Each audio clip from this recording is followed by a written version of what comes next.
Muchas gracias primero a la embajadora por su presencia que me honra. Segundo, a esta institución que amo. Debo decir que amo esta institución. Pasé 4 hermosos años de mi vida aquí ejerciendo una coordinación académica y aprendí a respetar mucho la calidad académica de esta hermosa institución.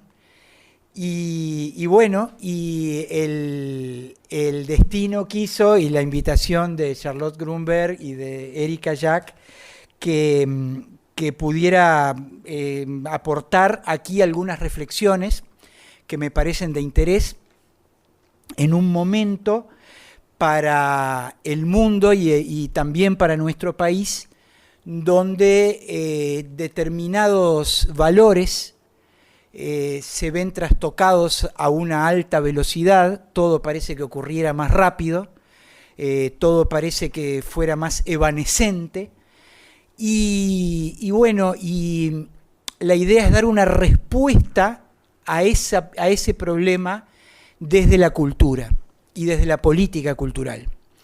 Si ustedes me piden una hipótesis de trabajo sobre la cual, para poner sobre la mesa, para empezar a hablar en esta noche, esa hipótesis podría ser que en la cultura está la raíz de la riqueza y la pobreza de las naciones, y que cuando se producen los procesos como los que estamos viviendo de banalización cultural, pasa algo semejante a lo que Hannah Arendt analizaba también con la banalización del mal, ¿no? Ese texto maravilloso de Arendt a raíz de su análisis de los juicios a Eichmann, al criminal nazi, cuando ella descubre que en realidad no estamos ante un monstruo, un ogro, una persona que gozaba sádicamente con hacer sufrir y con exterminar, sino simplemente con un funcionario, una persona que había perdido su capacidad crítica y ética y que se había entregado a una tarea absolutamente aberrante y aborrecible, con naturalidad y con frialdad. Entonces, esa banalización en el ejercicio del mal tiene su correlato en algo que estamos padeciendo ahora y que lo padece Uruguay en grado sumo, que es la banalización en el ejercicio de la cultura. Primero que nada, compartir con ustedes esto que es un stencil. Este stencil fue realizado por estudiantes de comunicación de la UTU, de la Universidad del Trabajo del Uruguay, hace unos años, y cuando yo lo vi en las calles de Montevideo me fascinó tanto que bueno, que escribí columnas sobre este tema. Yo escribí en Montevideo Portal y escribí toda una columna sobre esto porque me pareció tan relevante esta imagen de Marcelo Tinelli apoyando su pie sobre un José Pedro Varela esposado. Me pareció tan genial el símbolo que realmente, llegado este momento, lo elegí como portada de este trabajo. Y si escribo, cosa que soy bastante atorrante, pero tengo ese deseo, escribir un libro sobre estos temas, tal vez este stencil de estos estudiantes de la UTU sea la tapa, porque me parece que lo dice todo. Habla de esta banalización, que no es una banalización inocente. De estos procesos de banalización, de estos procesos de deterioro cultural, es de donde se origina el germen del odio, el huevo de la serpiente, a decir de Bergman, ¿se acuerdan? En esa preciosa película que analizaba el origen del nazismo en estas pequeñas desviaciones cotidianas.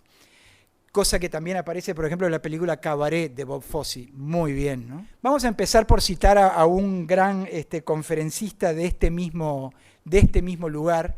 Cuando vino aquí Gustavo Perednik, un experto que escribió un libro maravilloso sobre la judeofobia que Ort me proporcionó como un insumo para trabajar esta charla con ustedes. Empiezo por una cita que encontré en ese libro que me pareció sumamente interesante, ¿no?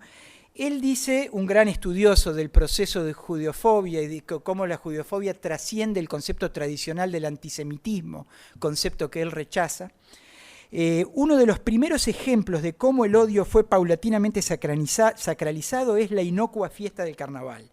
A partir de 1466, los hebreos eran obligados a exhibirse y la muchedumbre se mofaba de ellos mientras participaban en carreras. 2 siglos después la práctica humillante se canceló y fue reemplazada por un impuesto que los hebreos debían abonar.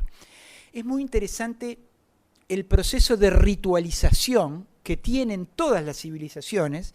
En todas las civilizaciones se produce un proceso de ritualización muy importante que hace a la cultura y a la identidad de esas civilizaciones. Y cómo cuando se produce la discriminación, la xenofobia, la persecución del otro por ser diferente, también existen ritualizaciones. Y esas ritualizaciones implican un deterioro de las pautas culturales. Y entonces, quiero mostrarles cómo esta cita que encontré de Perednik tiene su correlato en un programa de televisión argentino muy popular del año 2008. La elección de esta pieza de comunicación muy exitosa, un programa que estuvo en los picos de rating en Argentina y en Uruguay durante muchos años, que estaba en el horario central de la televisión uruguaya, tiene que ver con precisamente el análisis de cómo, del mismo modo que en la antigüedad se obligaba a los judíos a participar en desfiles donde se los burlaba, en el mundo actual se hace lo mismo con personas con una discapacidad física, y una estrella de la televisión participa de la burla. Yo estuve mirando materiales y no quiero extenderme en esto, pero también Marcelo Tinelli tuvo por la misma época con estos mismos enanos un entretenimiento en el cual los hacía jugar al fútbol sobre un hielo, sobre una pista de hielo. Entonces ellos se caían, se pegaban porrazos y Marcelo Tinelli se reía y el director de cámaras encuadraba las carcajadas de Marcelo Tinelli y el rating explotaba. El rating explotaba porque la televisión es un producto del mercado y la televisión responde a las demandas del mercado, y las demandas del mercado conducen a este tipo de ritualización caracterizada por la discriminación y el desprecio al otro, el desprecio al diferente. Este señor, que lamento tener que mostrarlo en esta institución, es un imán que vive en Colonia, en Alemania, que se llama Sami Abu Yusuf, y que en otro carnaval, porque lo que vimos fue un carnaval, un carnaval de la antigüedad, ¿no?, donde se menoscababa a gente de determinada religión. En otro carnaval, pero del año 2016, en Colonia, Alemania, ocurrió lo impensado. Unos 1000 inmigrantes, aproximadamente se calcula que unos 1000 inmigrantes musulmanes, la emprendieron directamente a atacar sexualmente a mujeres que estaban en la festividad, y ustedes recordarán que eso fue un fenómeno que tuvo como relevancia mundial, se difundió mucho. En esa oportunidad este personaje culpó a las mujeres por usar perfume y por vestirse de determinada manera, las hizo merecedoras de ese ataque. Pero eso no es todo. Ahí podemos estar hablando de un choque de culturas que hace muy lamentable que sociedades abiertas y democráticas como las nuestras acunen en su seno a personas que no son democráticas y que no practican la libertad. Pero lo más grave es que esta señora, que se llama Henriette Reker, es la alcaldesa de Colonia, de la misma ciudad, y en esa misma instancia esta alcaldesa recomendó a las mujeres que se vistieran de manera menos, entre comillas, provocativa, recomendó a las parejas que no expresaran su amor con mimos y con besos en público, recomendó especialmente a las parejas homosexuales que no se mostraran abrazadas para no incitar a estas otras personas a que cometieran ataques. Entonces, esta es la debilidad de Occidente.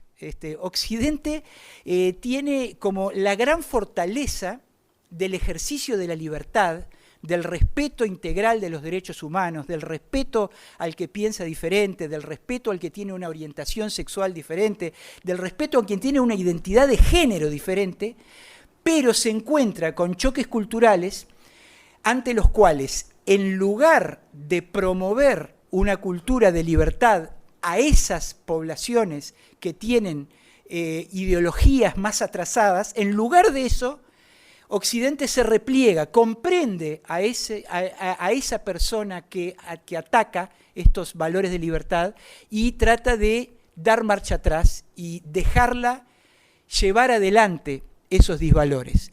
Esto tiene que ver con el relativismo cultural del que vamos a hablar en esta ocasión, pero tengo que ir a otra noticia antes, que es de anteayer. Esto lo habrán visto ya en las redes, el Ich trage, no sé cómo se dice en alemán, es el yo llevo, ¿no? Y, ¿cómo? Ich trage.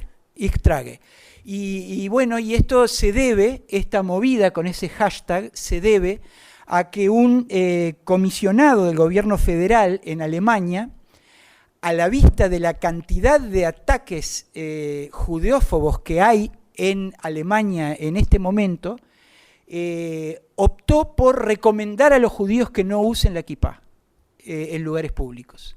Nuevamente, en lugar de defender la libertad y de proteger a las personas en el ejercicio de su libertad, lo que se hace es dar marcha atrás en los derechos conquistados para proteger a personas que atacan la libertad. Es una contradicción de Occidente que de alguna manera nos pone a todos en el desafío de cuál es el mundo, cuál es la sociedad que le vamos a dejar a nuestros hijos. Una sociedad pacata y asustadiza ante los totalitarismos, o una sociedad respetuosa de la libertad y de los derechos de todos. Es un gran tema. Quiero ir ahora, saltar a un tema, porque cuando hablamos de la discriminación hacia el que piensa diferente o hacia el que tiene una determinada religión, existe otro tipo de discriminación muy interesante que tiene que ver con la pobreza, y quiero centrarme un poquito en eso. Ustedes saben que hace unos días yo caminaba por una calle de la Ciudad Vieja en horario de oficina, en un día de semana, horario de oficina, toda la gente caminando apurada, y un señor muy sucio, estaba tirado a lo largo de la vereda durmiendo, la calle Misiones, ¿no? Y vi algo que me pareció tremendo. Una muchacha que venía apurada como yo, por sus actividades profesionales, en lugar de bajarse a la calle, porque había mucho tránsito, optó por saltar por encima de este tipo que estaba durmiendo en esas condiciones y seguir su camino. ¿Y saben qué recordé? Recordé una filmación del gueto de Varsovia, que algunos habrán visto. Yo creo que debe ser de las imágenes más repugnantes que he visto en mi vida, donde se ve la busqué y me parecía innecesario mostrarla, sinceramente, ¿no? Pero se las cuento rápidamente. Se muestra el cadáver de una persona desnutrida, tirada en el medio de la vereda, y la gente con los abrigos que pasa caminando rápido y la elude y sigue su camino. Entonces me encontré con lo mismo, y si nosotros miramos esto no es el gueto de Varsovia, esto es Montevideo 2019.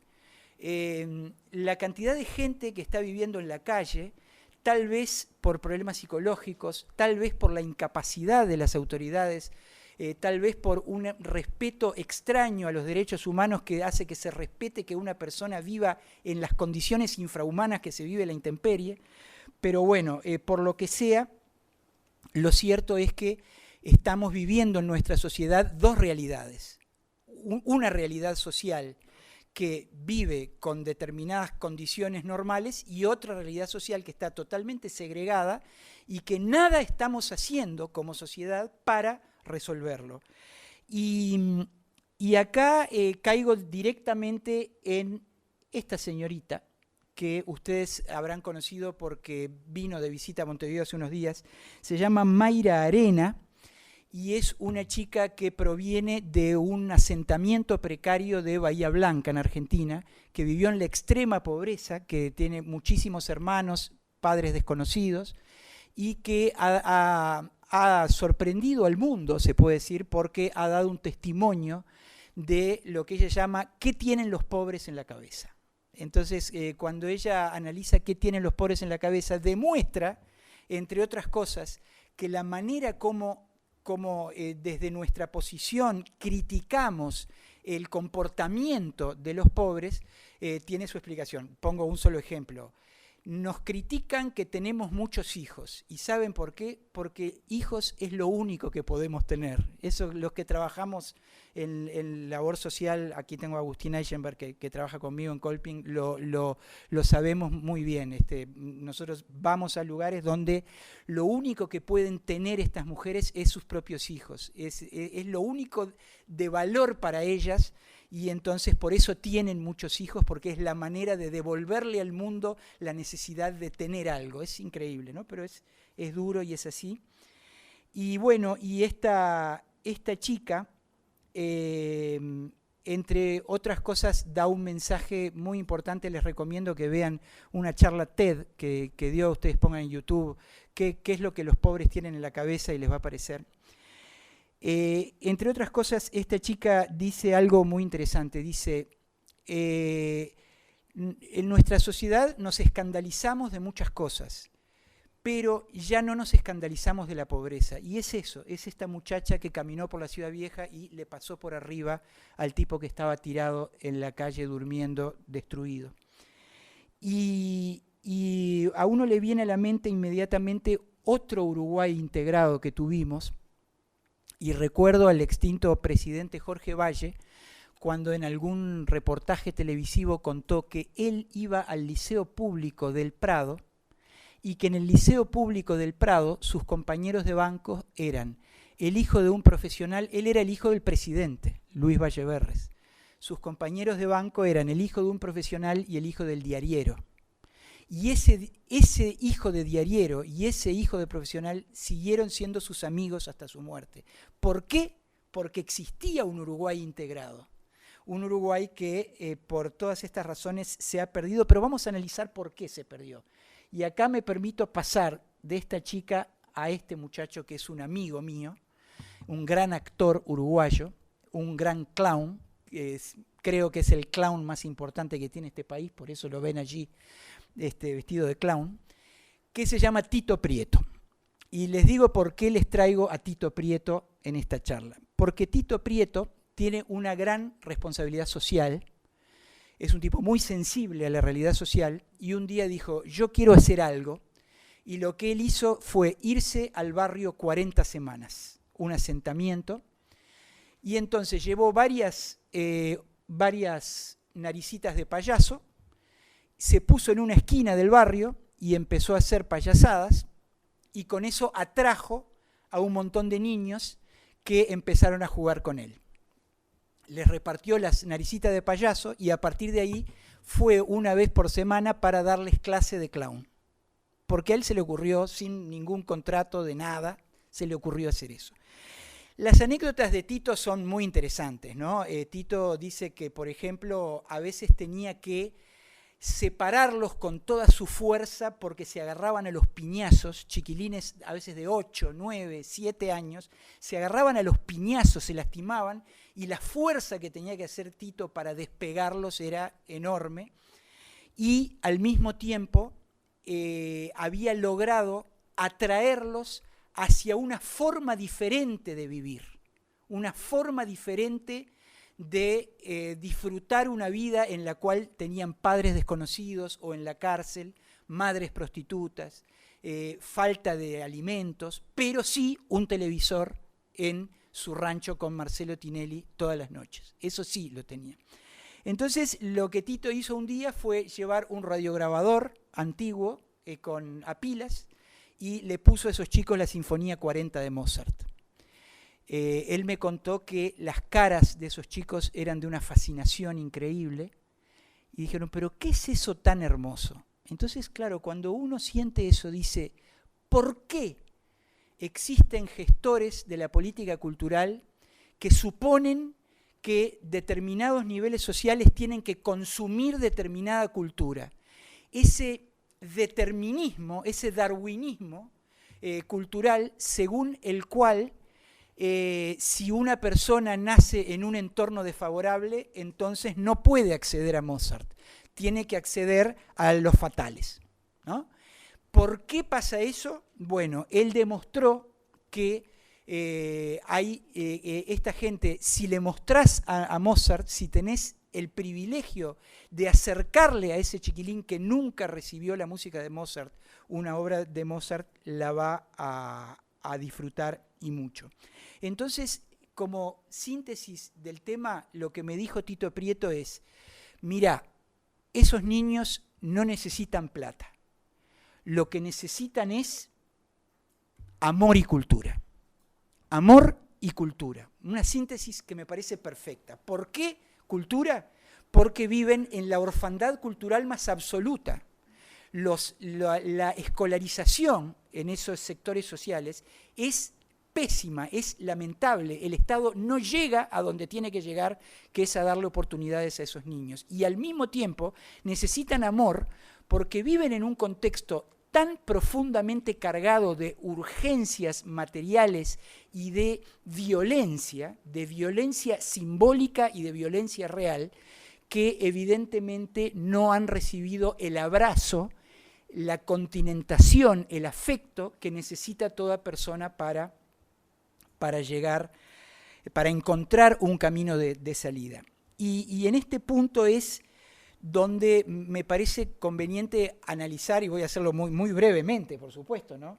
Determinadas taras que tiene nuestra organización social y cultural occidental, que tienen que ver con, por ejemplo, el avance cada vez mayor a partir de lo que los teóricos llaman la posmodernidad, de un relativismo cultural que se tradujo rápidamente en un relativismo ético.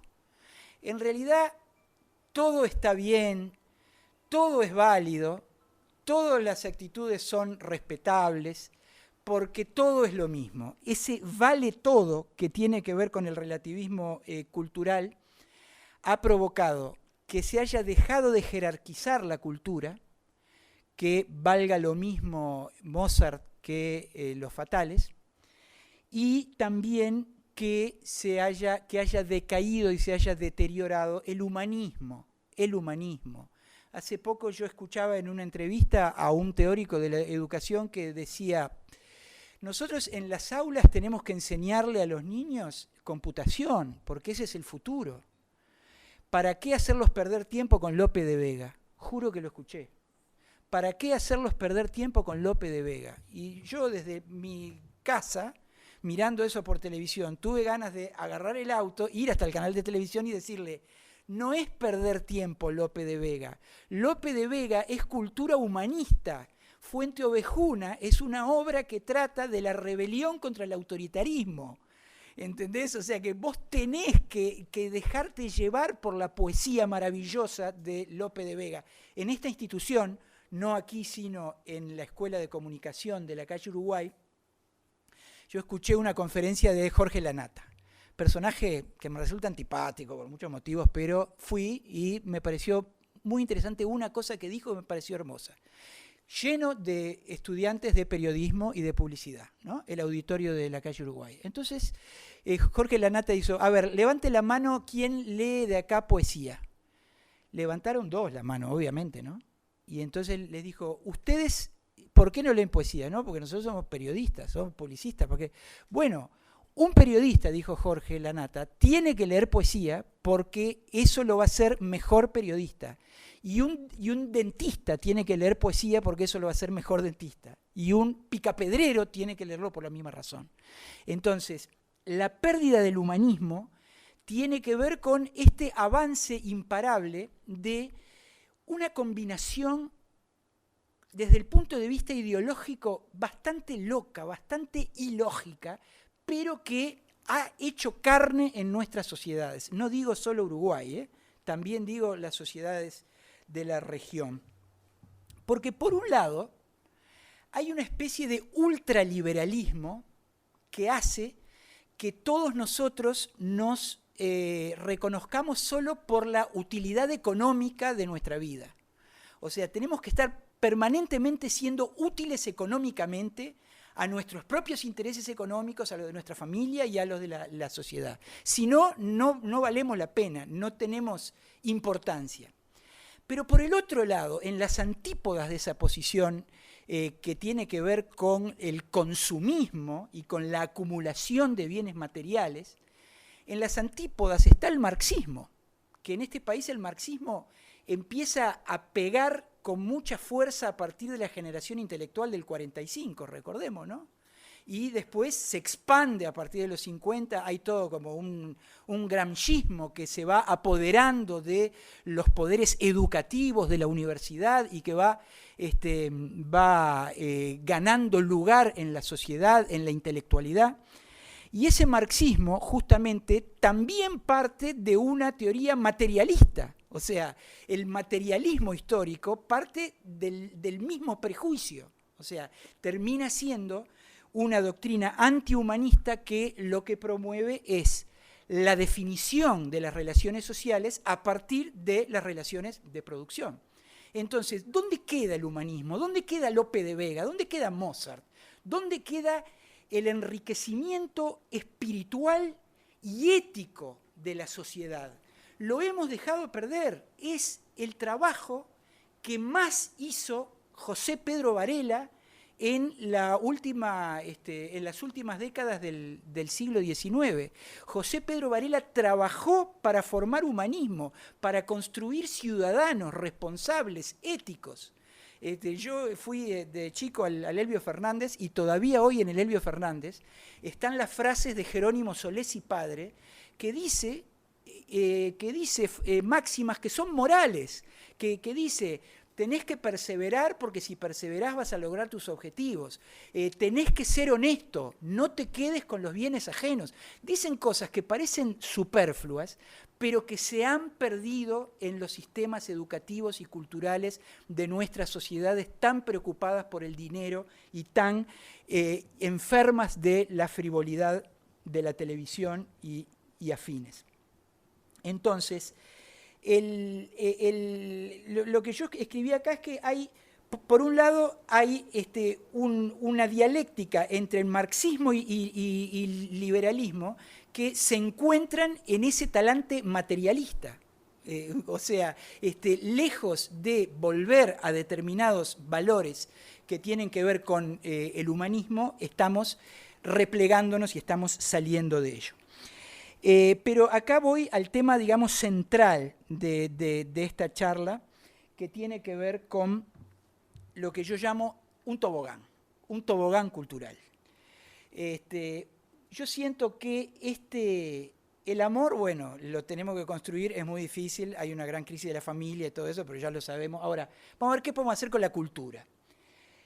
El tobogán que yo veo en que estamos inmersos en nuestros países tiene 4 culturas diferentes que en lugar de convivir, en realidad plantean como una jerarquización. La cultura más alta es la cultura académica, es estar acá estudiando determinadas carreras, es irnos al Teatro Solís a ver cómo la Comedia Nacional hace a un autor clásico, es ver ahora las sílfides en el Sodre. Hay una cultura académica que todos respetamos y que consideramos el punto más excelso en el desarrollo cultural. Pero un paso más abajo hay otra cultura que es la cultura popular, donde podemos ver un determinado producto televisivo, un programa de preguntas y respuestas, donde a través del entretenimiento nos encontramos con valores interesantes de cultura, de conocimiento, la vamos llevando, pero hay un escalón más abajo que va ganando poder, que es una cultura lumpen. El concepto de lumpen es un concepto creado por Marx. Lo que él llamaba el lumpen proletariado es aquel proletariado que no tiene códigos éticos, no tiene códigos morales y que en definitiva lo que hace es buscarla de él de cualquier manera, incluso delinquiendo si es necesario. Entonces, Marx, en su organización perfecta de la revolución, entendía que no se podía contar con el lumpen proletariado para hacer la revolución y bla, bla, bla, bla. Ahora, ¿qué pasa con la cultura lumpen de hoy? Estamos llenos de productos culturales como lo que acabamos de ver de Susana Jiménez, que están en la primera, en el horario prime time de la televisión, y que en lugar de significar un mínimo enriquecimiento ético, cultural de las personas que lo reciben, lo que apunta es a lo contrario, al embrutecimiento.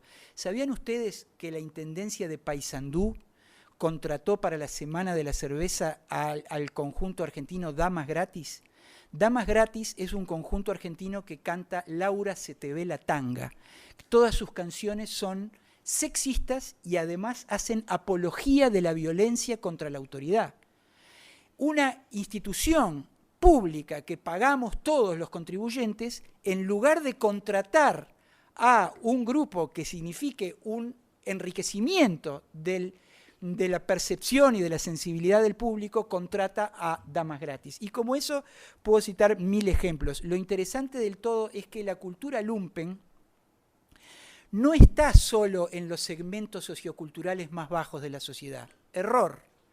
La cultura lumpen está en los casamientos y en los cumpleaños de 15 de la clase alta del Uruguay, que participa del mismo entretenimiento con música de pésima calidad, letras de pésima calidad, estímulos permanentes al embrutecimiento en lugar del enriquecimiento cultural. Y bueno, y esto no es todo. Hay un cuarto nivel de cultura, que es la cultura narco. O sea, ¿cómo termina esto? Esto termina con lo que está pasando hoy en muchos barrios montevideanos, donde el Estado no llega adecuadamente, pero sí llegan los narcos a organizar esos estados. La última vez que Gustavo Leal derribó un montón de construcciones, de murallas, con cámaras de seguridad que tenía una banda de narcos en uno de los barrios, el barrio, los vecinos, salieron a la defensa de los narcos. ¿Por qué? Porque lo mismo pasó en Colombia y lo mismo pasa en Brasil y pasa en todos lados donde el narcotráfico se inserta socialmente por una razón simplemente económica, porque sabe que allí no llega el Estado y entonces utilizan la carne de cañón de los niños y de los adolescentes que ni estudian ni trabajan para convertirlos en potenciales asesinos, criminales, chorros, para sus organizaciones delictivas. Eso es así, todos lo saben, está hiperdiagnosticado, pero no hay medidas fuertemente correctivas para solucionar este problema.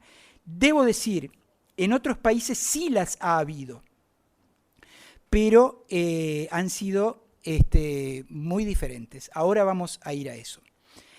El prejuicio marxista es que todo en la cultura es relativo, toda cultura es válida porque es cultura. Entonces, cuando yo les digo es aberrante y atroz que un ministerio de cultura como el nuestro haga talleres de cumbia villera, como ha hecho, o haya propuesto hacer talleres de baile en el caño, como también se propuso, aunque no se concretó, entonces me dicen, no, pará, tú desconoces que el origen de las grandes transformaciones culturales siempre es de esas características. Y me ponen el ejemplo del tango. Muy bien, muy bien. El tango cuando nace, años 10, años 20 del siglo XX, empieza con una música orillera, con letras que incluso eran totalmente obscenas, groseras. Ustedes saben que el choclo se llama así justamente por una referencia sexual. Todo el tango se tocaba en los prostíbulos. Perfecto, sumamente de acuerdo. Ahora, ¿ese es el tango que ha significado un aporte a la cultura? ¿O el tango que significó un aporte a la cultura es el de la maravillosa poesía de Homero Mansi, de Cátulo Castillo, de Virgilio Espósito, ¿no? O sea, y a veces tenemos una visión tan paternalista y tan positiva de productos culturales espurios que no nos damos cuenta que estamos contrabandeándolos y permitiendo que las nuevas generaciones se contaminen con esa tontería cultural. Y bueno, y por el otro lado, el prejuicio liberal, ¿no? El prejuicio liberal, yo también me peleo tanto con los marxistas como con los liberales, es que solo vale lo que tiene rédito económico. Entonces vamos a poner ejemplo de cosas que no tienen rédito económico que para los liberales deben desaparecer de la faz del Uruguay. Perdón, me comí esto que era muy importante. Cultura académica y cultura popular son una cultura de la tolerancia. Cultura lumpen y cultura narco son una cultura del odio. O sea, lo que hablábamos hoy de la banalización de la cultura como germen del odio está acá.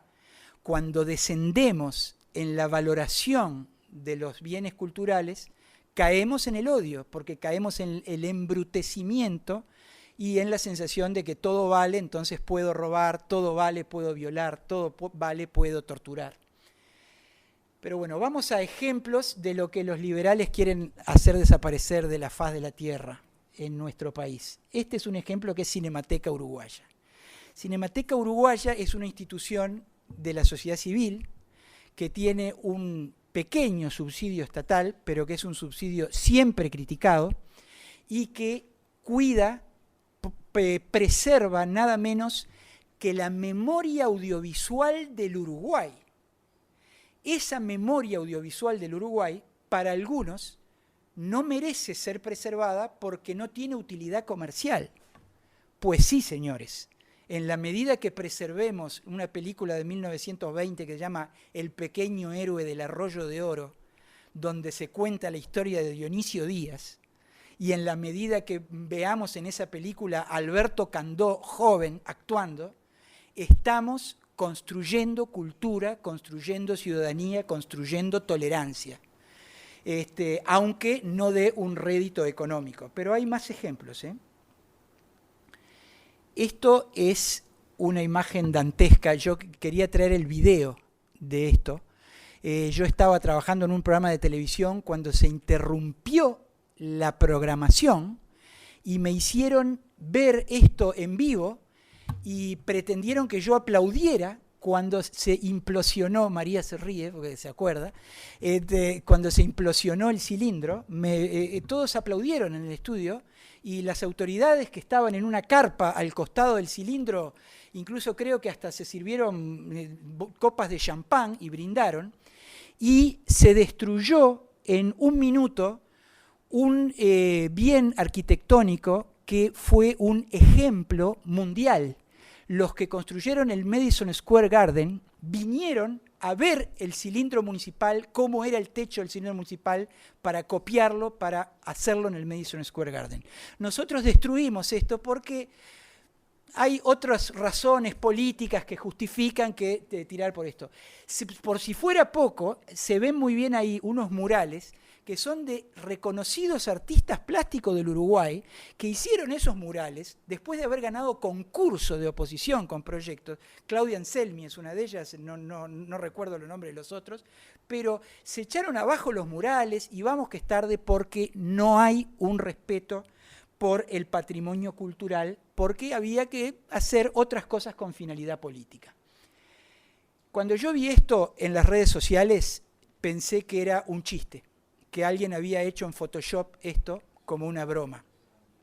Yo todos los días iba al Institut Pasteur, que era cliente mío en ese momento, y pasaba por Asimacos y apreciaba esa hermosa estructura arquitectónica y ese hermoso frontispicio, todo calado.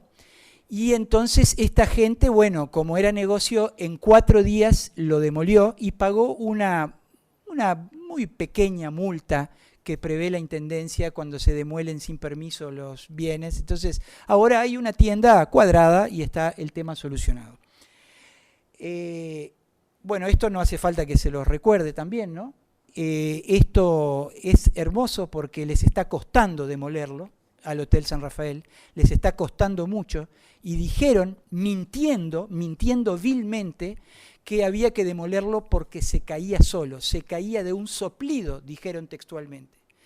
Pero estamos en un país donde una inversión de 450 millones de dólares, que yo sé que es una alta inversión, permite a las personas hacer lo que se les dé la gana, cuando debería existir un Estado que le dijera al señor que invierte 450 millones de dólares que tiene que invertirlos refaccionando este bien, que es un bien patrimonial, que está identificado con la mejor tradición cultural del Uruguay, con festivales de cine a donde vinieron Ingmar Bergman, Federico Fellini, con esto, o sea, los fantasmas de toda esa gente estaban en este hotel, y ahora está luchando contra la bola de la demolición. Vamos a poner un ejemplo contrario a todo esto. Todavía hay gente que se toma en serio los bienes patrimoniales. Este es conocen ustedes, la Plaza de Toros Real de San Carlos, de Colonia, que felizmente, en virtud de una iniciativa de la Intendencia de Colonia, va a convertirse en un centro de espectáculos y centro cultural y comercial, manteniendo la infraestructura histórica, preservándola, respetándola, generando, por ejemplo, un museo taurino para que las nuevas generaciones sepan qué se hacía ahí, en una actitud que habla de respeto por el patrimonio, respeto por la cultura y no avasallamiento irreflexivo e irresponsable del patrimonio. Como dato anecdótico les cuento que toda esta gran obra va a costar 10 veces menos de lo que costó el Antel Arena. Tengo esto para mostrarles que me parece muy interesante también. El otro día caminaba por la calle Emilio Frugoni ahí y Guayabo, y me encontré con estos como frontispicios que tiene el IABA, el edificio del IABA, el popular IABA, donde en este dice Aristóteles, Platón, Sócrates, en otros habla de Pascal, de científicos, ¿no? Y entonces dije, qué maravilloso, ¿no? Una época en la cual se hacía un liceo, se hacía un instituto de enseñanza y se colocaban estos nombres, como tiene el Teatro Solís también en el techo, ¿se acuerdan? Que tiene Shakespeare, Molière, ¿no? Y de pronto seguí caminando por Emilio Frugoni y me encontré con este graffiti en el mismo IABA. Mueran humanos. Parece que esto es un grupo que se llama especismo, que promueve que tienen que vivir los animales y que hay que matar a los seres humanos. Entonces, ¿qué pasa? Esto es un símbolo del Uruguay actual. Acá, esto es lo que ustedes, a sus amigos políticos, tienen que mostrarles este chart.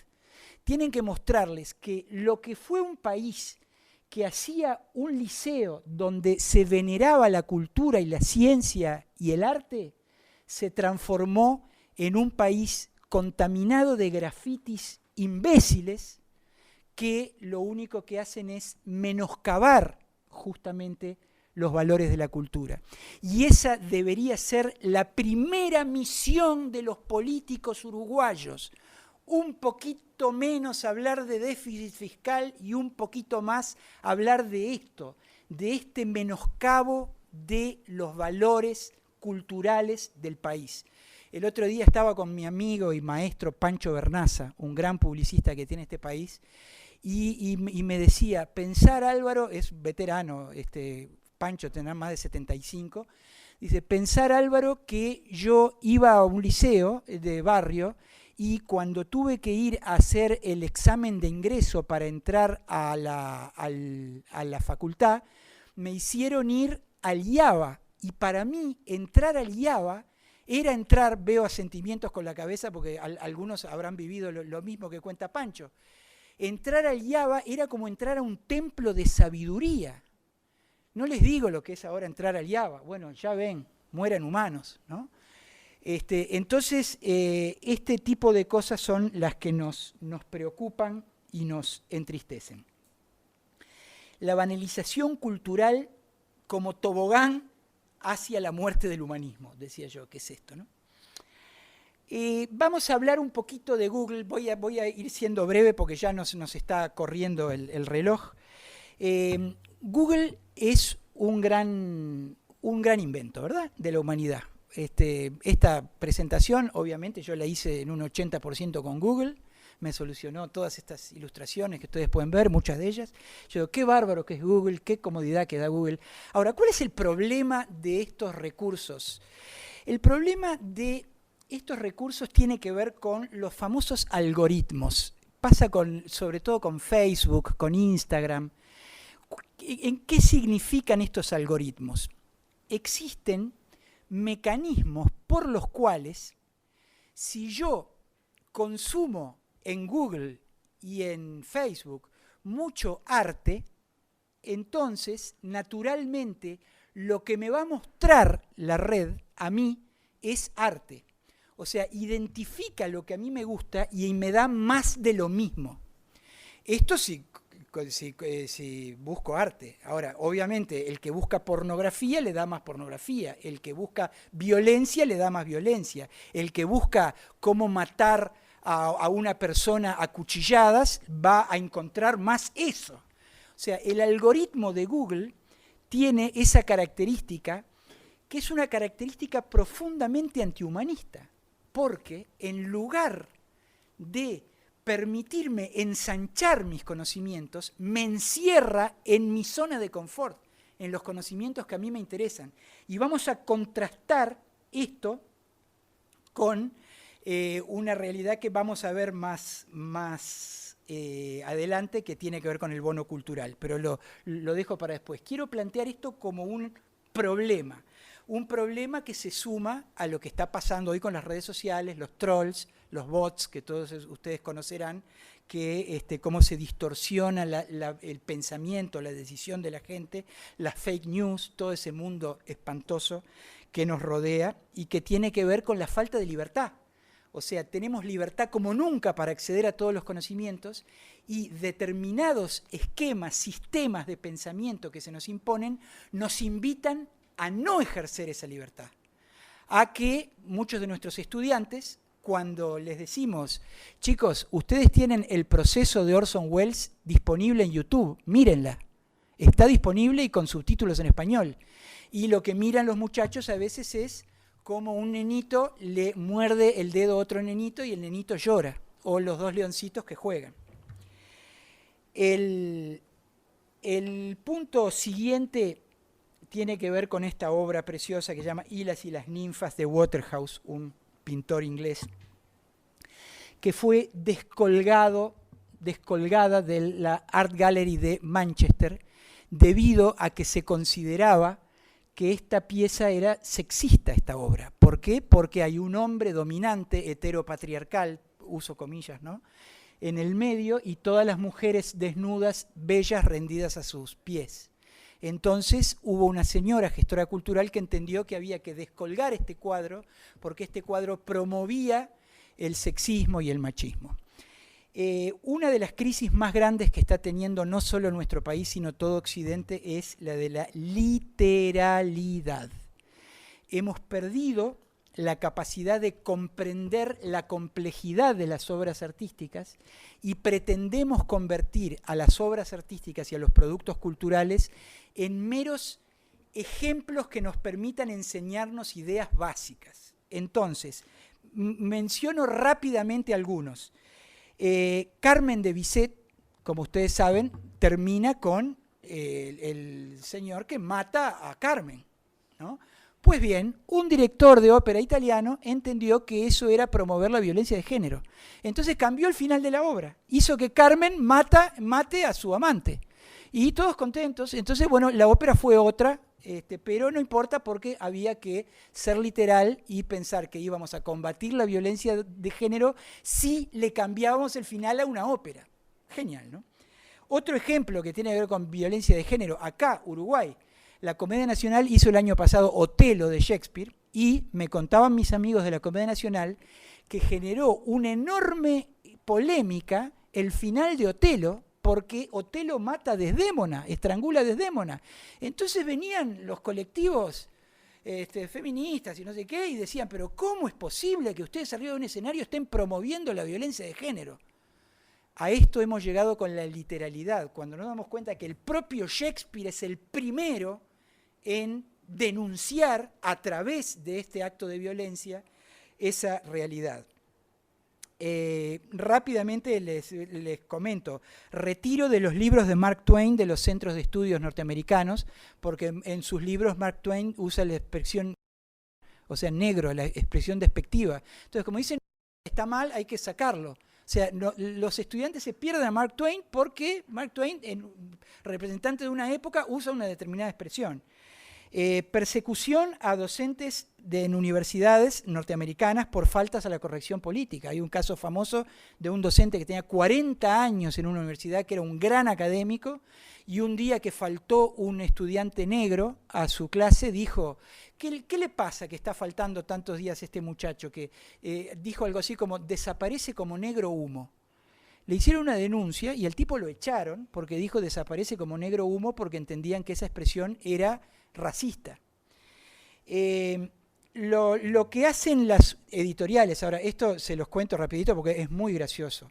Las editoriales norteamericanas empezaron, y ahora ya está en todo el mundo, a contratar unos señores que llaman sensitivity readers. Y estos lectores de sensibilidad están corrigiendo la libertad creativa de los escritores. Un absurdo estúpido, pero que se está imponiendo en el mundo de hoy. Reprogramación mental a un señor que organizaba en Uruguay, en la Plaza Fabini, unos bailes de tango, y que se enojó porque dos chicas bailaban. Entonces la Intendencia de Montevideo no solo le prohibió hacer esos bailes de tango, sino que además lo mandó a unos talleres para que aprenda que debe respetar las opciones homosexuales. Bueno, una reprogramación tipo program, no sé. Subsidios a obras que tengan determinada temática sobre la lucha de clases y otras cosas en la Intendencia de Canelones. Prohibición reciente de simular fumar arriba de un escenario, porque según algunos médicos parece que si yo simulo fumar con un cigarrillo apagado, también estoy haciendo promoción del acto de fumar. Entonces, bueno, esto es terrible, pero hay maneras de resolver este progresivo avasallamiento de la literalidad y de la corrección política pueril en la libertad creativa y en la libertad de pensamiento y en la capacidad de crítica y de autocrítica. Acá hay un buen ejemplo. Vamos a ir a lo bueno. Estos enormes edificios son uno de los parques biblioteca que el gobierno colombiano construyó en la ciudad de Medellín como combate al narcotráfico. Hubo dos maneras de combatir al narcotráfico en Medellín. Con una represión absoluta y total, entraron a matar, porque la guerra con el narcotráfico no es fácil de ganar, pero hubo otra cosa. En los lugares más afectados por el narcotráfico, donde había chicos que ni estudiaban ni trabajaban y que en su ocio eran fácilmente captados por las bandas de narcotraficantes, hicieron estas enormes edificios. Esta es una imagen interior donde pusieron bibliotecas, salas de teatro, salas de cine, talleres de artes plásticas, de música. Y los chicos estaban abiertas las 24 horas. Y esos chicos que deambulaban por las calles sin nada que hacer, entraron a estos lugares y tuvieron acá la posibilidad de escuchar una conferencia, ver a un actor haciendo un stand-up, mirar una película de Chaplin. O sea, esto modificó la realidad sociocultural de Medellín. ¿En base a qué? A una poderosa inversión en cultura. Jorge Melguizo, que es uno de los factotum de esta gran obra, estuvo varias veces en Uruguay y asesora a las autoridades de la cultura en Uruguay. Les pongo la imagen de este jugador de fútbol porque este muchacho es el golero de la selección de Islandia. El nombre es muy difícil, Hans Por Halldórsson. Este muchacho, que es golero de la selección de Islandia, que jugaron en el Mundial de Sudáfrica, que fueron como muy famosos y muy queridos de Sudáfrica, ¿no? En el último Mundial. Fueron muy queridos, muy bien. Es una demostración de algo que pasó en Islandia, que no había pasado todavía en ningún lugar del mundo. Lo cuento muy brevemente. En Islandia, una sociedad pequeña de unos cientos de miles de habitantes, tenían el problema de que todos los sábados de noche los adolescentes terminaban tirados borrachos o consumiendo cannabis en las esquinas, y la gente que caminaba tenía que andar como las chicas de la Ciudad Vieja, andando entre adolescentes tirados borrachos. Y decían, ¿cómo es posible que nos pase esto en una sociedad como la nuestra? Entonces contrataron a un asesor norteamericano, un psicólogo. Vino y analizó, a ver, ¿qué se puede hacer con esto? Y el tipo descubrió algo que ya estaba descubierto, ¿no? Que el alcohol y las drogas en general se las necesita el joven porque necesita generar una adrenalina que le dé un sentido a su vida en un momento de crisis vocacional, todo lo que ya sabemos, que están en los manuales de psicología, ¿no? Entonces, ¿qué hizo este psicólogo? ¿Qué le recomendó al gobierno islandés? Le recomendó, por ejemplo, regularizar el consumo de cannabis, venderlo en las farmacias junto con las aspirinas y el Solven, o recomendó otra cosa totalmente distinta. ¿Saben qué recomendó? Prohibir la venta de alcohol y de drogas a los jóvenes, prohibirla definitivamente, pero darles algo en sustitución. Ese algo se llama bono cultural. Cada joven en Islandia, desde hace 30 años, es desde los años 90 en realidad, tiene a su disposición un bono que le permite acceder o a clases de algún instrumento musical, o de danza, o de teatro, o de taller de narrativa, o a un club deportivo, a hacer deporte. Tienen la obligación de usar ese bono cultural. Entonces, los jóvenes que antes estaban tirados en las veredas fumando porro, ahora todos hacen actividades culturales o deportivas. Y de ahí sale Halldórsson, que es golero y al mismo tiempo es realizador cinematográfico, siendo golero de la selección de Islandia.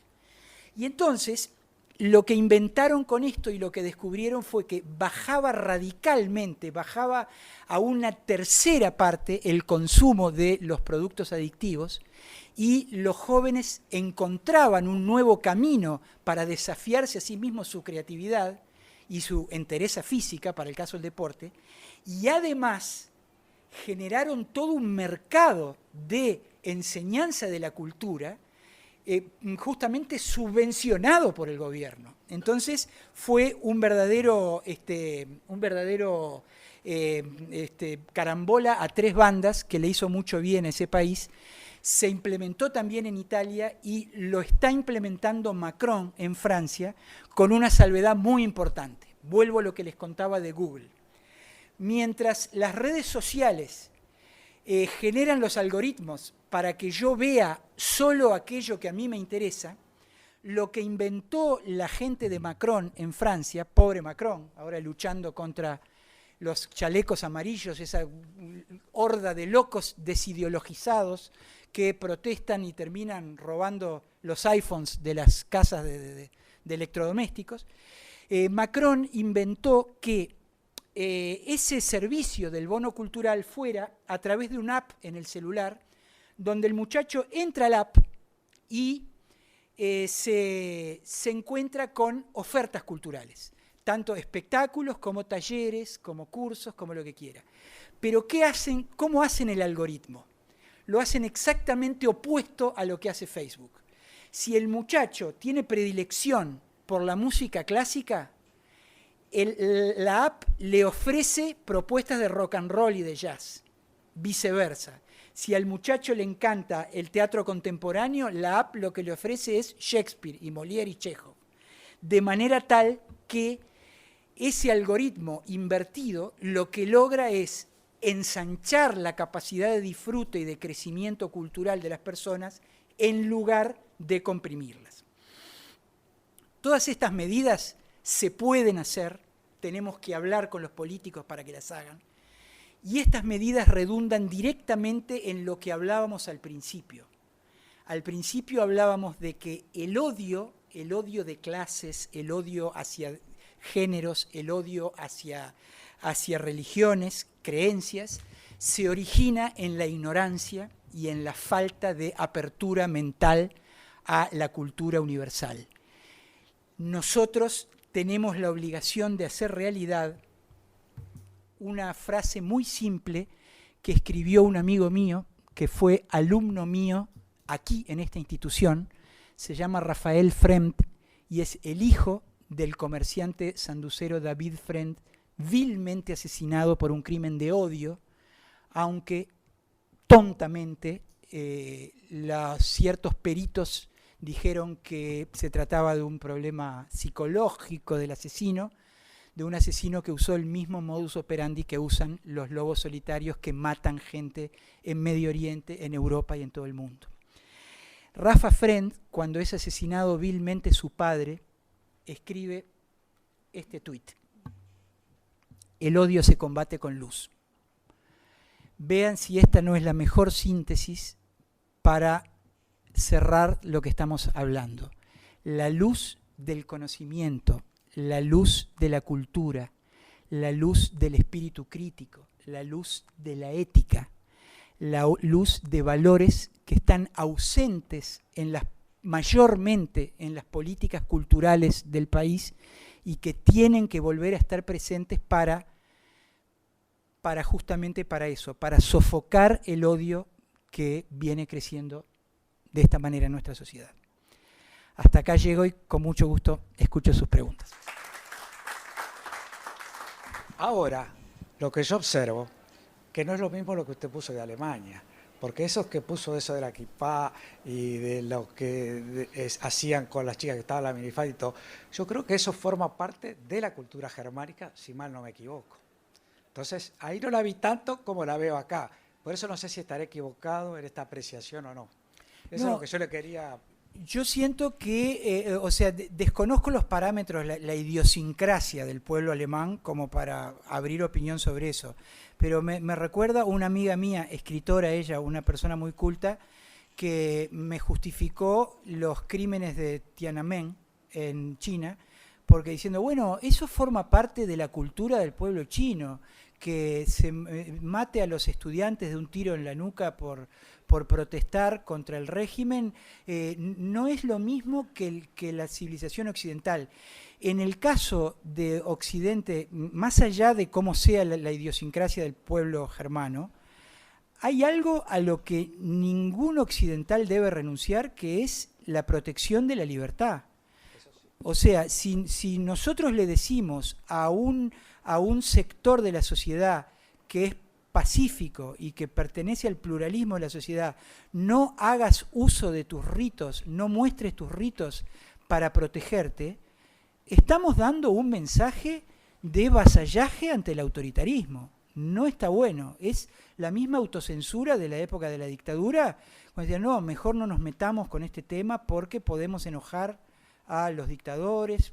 Es en ese sentido que digo, desconozco la otra parte, pero ¿qué pasa? Este choque de civilizaciones que pasa con el islamismo fundamentalista, hagamos esa aclaración, ¿no? Que no es el Islam lo que discutimos, sino el fundamentalismo islámico, nos tiene que fortalecer mucho a Occidente. O sea, nosotros tenemos que estar muy seguros de nuestra defensa de la libertad. Y no lo estamos porque como hay una base ideológica marxista tan acendrada en nuestra sociedad desde los años 50 del siglo pasado, tendemos a confundir y decir, bueno, no, Si los islámicos cuestionan la cultura occidental es porque cuestionan el capitalismo y está bien, son nuestros aliados en esta lucha contra el capitalismo y esa tontería hace que las clases intelectuales muchas veces se entreguen, terminen. Bueno, yo he escuchado, señores, he escuchado aplausos a los que derribaron las Torres Gemelas, los he escuchado en el ambiente intelectual, o actitudes prescindentes de los terroristas que decapitaban, creo que ahora paró eso, decapitaban periodistas a cámara de ISIS, todas esas locuras. Yo he escuchado gente que lo defiende desde una posición occidental. Entonces, caramba, qué fácil es ser occidental, ¿no? Andá vos allá a ejercer tu función periodística y que te pase una cosa así, ¿no? Creo que somos demasiado buenos cuando analizamos estos brotes que son antihumanistas. Hay que ser duro con ellos, duro. Ahora, ¿no hay un desprecio también del lado cultural hacia el lado narco, hacia el lado... ¿No genera ese desprecio que desde nuestro punto de vista de las personas culturales, la misma brecha no agranda también la brecha entre el mismo tiempo? Sí, sin duda, es muy razonable lo que decís. Yo no quise expresar que sean factores, es el tobogán aquel, ¿no? No quise expresar que sean dos mitades enfrentadas entre sí, al revés. Yo creo que es un proceso natural en el que todos caemos por ese tobogán. Sin darnos cuenta vamos perdiendo nuestra humanidad, nos vamos acostumbrando a la barbarie. Creo más por ese lado. Más que por un enfrentamiento entre las dos culturas, creo que lo que estamos es con las defensas de la cultura académica muy bajas que hacen que caigamos con una gran facilidad hacia las expresiones espurias de la cultura y aceptemos todo. Eso es muy claro en los gobiernos progresistas. O sea, los gobiernos progresistas tienen mucha comprensión hacia estos fenómenos malos. Y ojo, cuando hablo de la cultura narco y la cultura lumpen, no estoy promoviendo la censura. Yo no digo que el Estado tenga que censurar a nadie. Lo que tiene que hacer el Estado es contrapesar, tener una política activa de llegar con las expresiones más jerarquizadas de la cultura a los sectores populares, para que esos sectores, como los chiquilines de mi amigo Tito Prieto, que escucharon por primera vez a Mozart, digan, esto también existe, Shakespeare también existe. Vos sabés que hay una anécdota muy linda que me contó Roberto Jones, el gran actor uruguayo. Yo estoy a las antípodas de Fidel Castro, por supuesto, no hará falta que lo hagan notar. Pero hay una anécdota de Fidel Castro que habla muy bien del origen, que cuando empieza la revolución, manda a un grupo de teatro a recorrer pequeñas aldeas cubanas donde nunca habían ido el teatro, y le pide al director, que era un director uruguayo, Hugo Ulibe, que lleve 3 obras. Entonces, una, Hamlet, otra, una obra de Ionesco, y otra, una obra de un autor cubano contemporáneo que hablaba de la problemática de ellos. Entonces, Fidel le dice, Hugo, hacé una encuesta al final y decime qué les interesa más a estas personas que nunca en su vida vieron teatro. Hace toda la gira Hugo Ulibe y cuando vuelve le dice a Fidel, la que gana por muerte es, ustedes dirán, la del autor cubano, no, la del príncipe, Hamlet. Les gustó Hamlet. Y nosotros, lamentablemente, trabajamos con gestores culturales que entienden que Hamlet no está al nivel de esas personas. Y ahí es donde está lo que vos decís. Hay una cierta soberbia intelectual, dirigista, que dice, esto es para mí, pero no es para vos. Y así estamos como estamos.